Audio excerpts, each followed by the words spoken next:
ஸ்டிச்சும் count பண்ணிக்கணும். 6 double crochet போட்டாச்சு. இப்போது அடுத்ததாக இந்த பக்கம் ஒரு டபுள் க்ரோஷெட் போட்டுட்டு வந்தோம் இல்லையா, அதே போல் தான் எதிர ஒரு டபுள் க்ரோஷெட் கரெக்டாக அந்த ஸ்டிச்சுக்கு நேராகவே போடணும். இப்போ இதே போல் 6 டபுள் க்ரோஷெட் போட்டு முடிச்சிட்டோம். இந்த பக்கம் எப்படி ஒரு கார்னர் போட்டோமோ அதே போல் தான் இந்த கார்னர்லேயும் நம்ம 5 டபுள் க்ரோஷெட் ஒரே ஸ்டிச்சு உள்ளே போடணும்.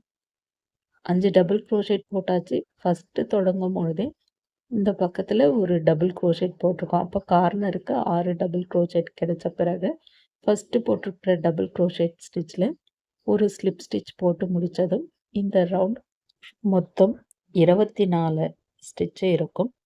அடுத்த ரவுண்ட் ஸ்டார்ட் பண்ணுறதுக்காக 2 செயின் ஸ்டிச் போடணும். 2 செயின் ஸ்டிச் போடுறது ஒரு ஸ்டிச்சாக கவுண்ட் பண்ணக்கூடாது. செயின் ஸ்டிச் போட்டிருக்கிற அதே ஸ்டிச்சு உள்ள 2 டபுள் க்ரோஷெட் போடணும். ஃபஸ்ட்டு ஒரு டபுள் க்ரோஷெட் போட்டிருக்கோம். அடுத்ததான் அதே